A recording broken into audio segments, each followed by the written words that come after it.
How are you, David? My name is Ruben Peralta from cocalecas.net. Hey, Ruben, how you doing? Fantastic. How are you? Good, good, good. So, what we can expect for David for this new season?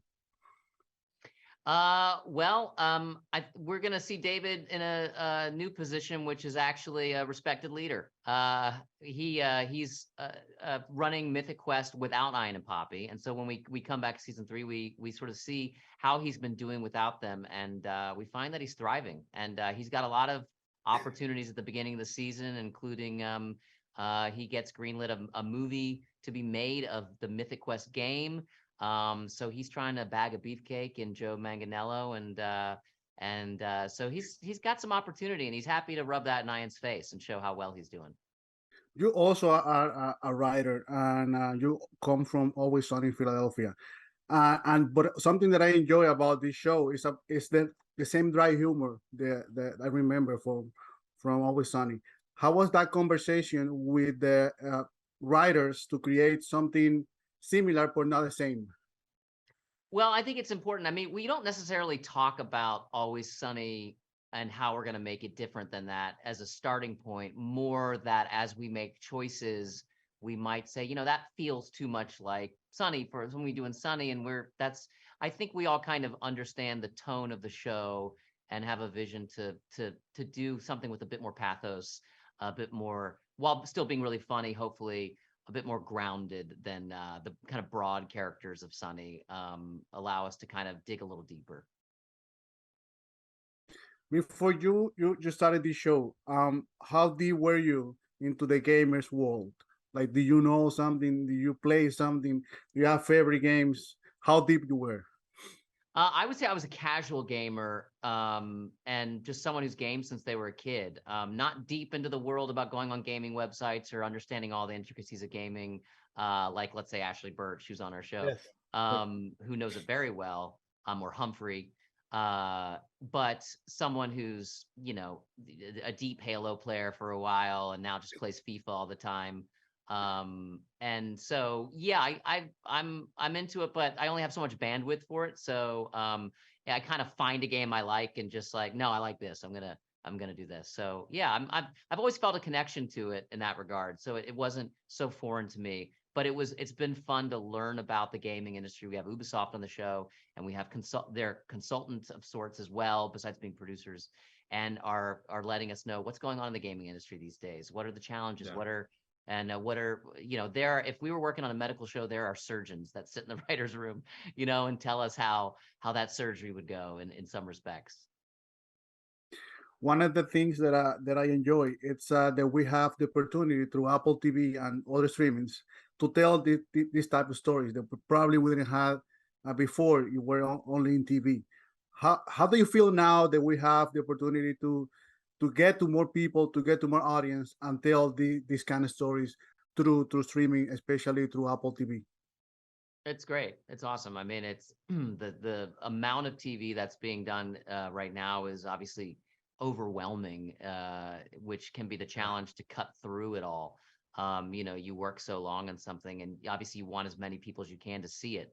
But it feels good to evolve constantly, and in terms of how you storytell, but and what you work on, but also how TV's evolved, right? We're no longer 3 networks, et cetera. We're no longer we have so many platforms now. So I think with Apple TV, we have a chance to, reach a lot of people, and that's been fun. I feel it's more of a responsibility too, right? It's very global now, and so hopefully we tell stories that interest us and feel that responsibility, and hopefully it connects with as many people as possible. David, thank you for your time and congratulations in the new season. Like, I'm looking forward to watch more than 3 episodes. Oh, great. But thank you so much. Thank you. Appreciate it. Nice talking to you. Bye bye. Hi, my name is Ruben Peralta from cocalecas.net. How Hi there. How are you? Doing great. How are you, Naomi and Danny? Very good. Very good. My first question is for Naomi. Naomi, how does it feels to be probably the only adult in the room every time that you? It is so nice to play someone who knows what's going on, because in real life, I feel like a whirling dervish of a human. Carol's so fun. She's got it together, so that does feel nice. But in season 3, they test her limits. Carol's limits are tested this season. Danny, you are kind of the villain of the show. Thank you. How was this preparation to be into a comedy and be treated as a villain? It's really wonderful. I haven't been able to play many characters, 0 characters like Brad. But the villains are always the characters that I have loved as a kid. I love characters like Wile E. Coyote. I love he's the Joker, obviously. But I like the characters, the masterminds, these sort of manipulators, and that's just fun to play. And it's a game because you have to wonder, why are they doing this? Where are they coming from? Who hurt them? What brought them to this place? They're also very efficient with their time.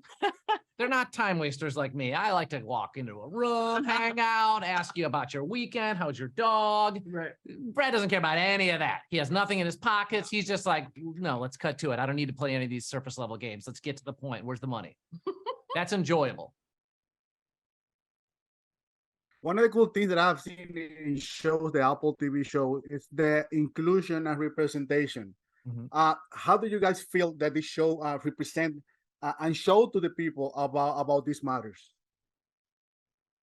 I think what I enjoy most about the diversity of this show is that no one is used for their identity. No character is used to tell you a very special message.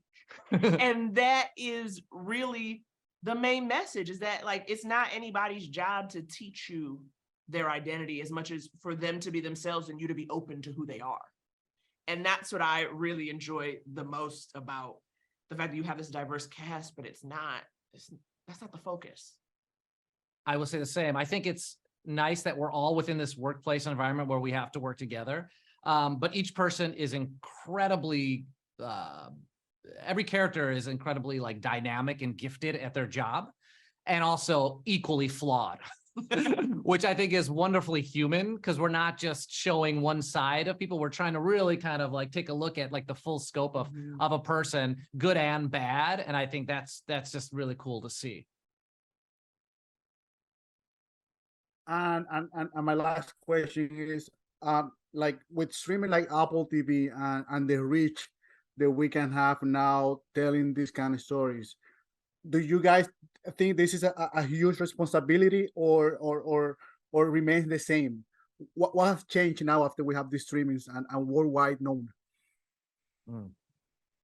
Ruben, that's real. Oof. That's a real question. Deep. I think the responsibility stays the same, whether your audience is, you only reach one country, your own country versus, 20, 30 countries that Apple is in. It's either way, you want to make sure you're telling a story and playing a character you can be proud of, right?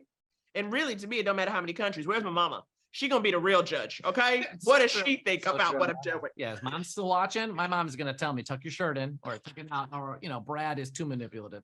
A little bit. Why are you smiling?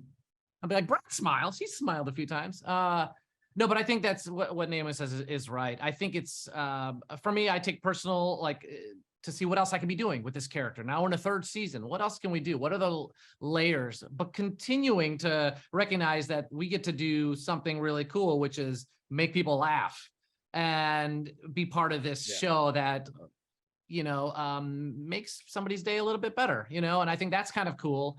And our show is unique in that we're able to kind of tonally shift a little bit and dive a little bit deeper into these characters. And so hopefully the comedy is even richer. So I think that's the goal, is that we're continuing to work hard to see what else we can do with these characters and make people laugh. Naomi and Danny, thank you for your time. I really look forward to the 3rd season, more than 3 episodes that they share, and congratulations in the show. Thank you so much. Appreciate it. My name is Ruben Peralta from cocalecas.net. Hi. Hi, Ruben. How are you, Charlotte? How are you, Manny? Good, thanks. How are you? Fantastic. I love the show. I love the 1st and 2nd season. There I haven't seen just 3 episodes. Do you think that your roles have any impact in the female gamers community? That you have any feedback from anyone that has followed the show since the beginning? I think it's been truly an honor whenever any woman in that space reaches out online and says, "Oh, I've seen the show and I really relate to this aspect of the character," or "I really relate to this workplace," which maybe isn't a great thing. Yeah. But it's been really cool to see the ways that people in the game development community have responded to the show. How about you, Imani? Absolutely. This is sort of a underrepresented space for women, and you know that it exists. We just don't really get to see it advertised in TV and film as much. And so, to Charlotte's point, it is really an honor to be in this space that represents women, but also women of color who are bosses in their own right, And also flawed and complicated and not perfect and not perfect at all. And to find the humor and the humanity in that as well. Because to me, the gamers have changed so many in the past 20 years. When I used to be a gamer, it was for fun, but now it's a whole business. It's a huge business of creating games and making it look like real. Do you guys knew something before you get into the show about this whole new business, or you were introduced while making the show? I mean, it's a massive industry. It's basically the biggest entertainment industry, right? And I wasn't super well versed in that world before I started working on the show. But when I started to do research towards the beginning of season 1, the thing that really struck me and that I connected with were the ways that gaming kind of mirrors the things that I love about acting. So when you're playing a game, you're playing a character, you're in this imaginary world, you're making these choices. And that is essentially what we're doing when we come to work every day. And so I think from that perspective, even though I wasn't super duper well versed in the specifics of gaming, I really understand the appeal. Yeah. And it was very new to me as well. I definitely learned more as working on the show, and we have Ashley Birch who comes from that background, and we have Ubisoft that is our producing partners, and I've definitely gotten more into games as the show has gone on, and also my respect for gamers has grown exponentially as well. You say something important, Imani, about representation on the show, about Black women being represented. Do you think the platforms like Apple TV now that it's worldwide represent a bigger responsibility for you ladies as an actresses and producers and writers? We are moving in the right direction. You're seeing more and more opportunities come through, and it's not because it's topical. It's just it's the time for this to happen. We need more of our voices. We need these people sitting at the table. And like our show Mythic Quest, we have Poppy Lee, who's in charge of her own company and building her own vision from the game up. And I know how important that is to other women who are aspiring coders or streamers, even to see someone, or even outside the gaming world, Yeah. anyone that wants to build something, Yes. anyone that wants to create something. It's so important to see people in these spaces because it just gives you permission to do it yourself, and also know that you too can do it. And that sounds very cliche, but it's sort of the way that I look at someone like Issa Rae. I see what she's done, and I'm like, I yeah, can do it. I can do that. Yeah. Yeah, because I've seen. That's a beautiful cliche. I would love to see this cliche every single day of my life. Yes. Thank you for your time. Congratulations in the show, and I'm looking forward for more than 3 episodes that they gave me for season 3. Thank you so much. My name is Ruben Peralta from cocalecas.net. How are you, ladies? Good. How are you? Thank you. I'm great. Me as an audience, I would like to know more about your characters. What we're gonna see from your characters in this next season. Well, in season 1, we established that Joe has this ridiculously ruthless way of trying to be powerful. And then in season 2, we see that lead to her crashing and burning. And in season 3, she's really dealing with trying to be a little bit more reformed. So she's channeling that same chaotic, crazy energy into working for the company's least powerful man, David Brittlesbee. And and that's really fun to watch her navigate. We get to see a bit of a softer side. She tries to become friends with some of the other women in the office. And I'm really excited for people to see season 3. How about you, Yeah. Ashley? And for Rachel, I think we're seeing her really struggle with an identity crisis, because she realizes that the thing that she thought that she was going to be good at, she's actually terrible at. And something that is sort of morally abhorrent, she's quite good at. So yeah, I think it's a fun season to sort of rip apart the seams of Rachel a little bit and try to stitch her back together. So I'm excited for people to go on that journey with her. How deep are you now into the gamers world? Of you were involved before being the show? Like how deep are you now at this level of the 3rd season? How How deep? deep are you now? How deep are you now? I'm as deep as it goes, man. I'm in it. I'm in the muck. I've been in the games industry since I was like 18, and I'm still there. I'm still putzing around doing voiceover and stuff. So yeah, it's been really cool to add Mythic Quest to that, that sort of growing extended family of as TV and games sort of become a symbiotic relationship. It's cool to be part of a show that's sort of a love letter to that industry. How about you, Jesse? Oh, how involved am I in the gaming industry? Like now in your personal life, like what you have learned, new games, how you play, like Yes. learning new things. I've learned so much from working with Ashley, honestly. Like the majority of what I know about the gaming, everything I know. Ashley taught me everything I know, is how I should say that. Ashley's the master. She really is. And I'm really grateful that she's on the show, because it really gives us like a what's the word I'm looking for? Like a you fill in the compliment. Like she's verified is the wrong word, but like she's a veteran of the industry. She's established, she's a professional, and so she's a really reliable source to go to for information. So honestly, I'm not kidding when I say she taught me everything I know about the gaming industry, other than what it's like to live with a man who loves video games, which I do on my own time. And it's fine. It's suitable. One of the things that I love is the use of popular culture with a dry humor.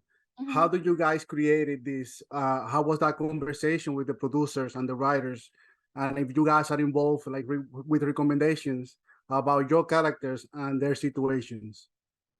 Yeah, I mean, we have a writer's room, which is populated by a lot of the actors from the show. On this last season, it was me, Naomi Ekperigin, David Hornsby, and Rob were all in the writer's room. So yeah, there's obviously a lot of crossover there.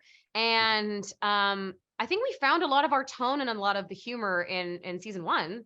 We had a lot of stuff on the page that, as we got it on its feet and got it on the stage, shifted, plussed, changed. And so it's sort of like the nature of the beast that you discover it as you're going. And I think, we really hit our stride in season 2, and now we're kind of just evolving. We found a formula that works, and we're kind of just playing with it now, which is really fun. How about you, Jesse? I always pay so much attention to Ashley giving a good answer, and then you say, "How about you?" And I'm like, "We just got it." Well, I wish I couldn't do better. The focus is super focused on her. Well, she's very smart, and it's nice to see her talk. So nice. I can't give you a better answer than what she just gave you. Because you also have directed and you have created things, so that's why my curiosity with you, because you've been in front and behind the cameras. Yeah. So the process is different. The process is definitely different. I mean, watching Ashley step into being a director, I saw a completely different version of her, and it was so inspiring and fun to be around. And it was just like awesome. So easy to respect her. She was so direct and easy to understand, and she moved so fast. We usually shoot a 7-day episode. She shot hers in 3 days. So I really look forward to working with her again. I think it would be crazy if she wasn't back next season. And yeah, I mean, luckily, honestly, I really like that I just have to be an actor this season, and it was really fun to focus solely on that discipline, and then to get to watch all of my fellow actors step into the directing position was just really lovely. I made it seem even more welcoming. Jesse, Ashley, thank you for your time. It was really. Thank you. Thank you. Bye-bye. Gandhi, Eleanor Roosevelt, Nelson Mandela, Henry Ford. These are leaders who trusted their inner voice. Oh, you've got to be kidding me. Mythic Quest is way better off without them. Damn straight. This is our masterpiece. We did it! We really did it! MQ's doing well. I know you guys didn't think I could do it. No, we literally haven't said your name in a year. Oh. I'd like to introduce you to our newest employee. I'm glad you're back. You know, as janitor, I see a lot of things. But you have nothing to worry about. There's nothing like strange or nefarious going on. That's some Illuminati. And even if there was, you'd never know it. Sorry, wait, what? He's always wanted to bring MQ to Hollywood, but I'm the first one to pull it off. How could I not even be consulted on? My DNA is literally all over that game. Gross. Work it out, work it out, work it out. Joe Manganiello? No one's gonna believe that he could play me. He's not big enough. He's like 6'4". 6'5". 6'5". You have made a huge mistake. I am Elizabeth Grimm! I'm building an entire game from scratch and you're pacing around the metaverse. I totally get it. I had to work with those wackos too.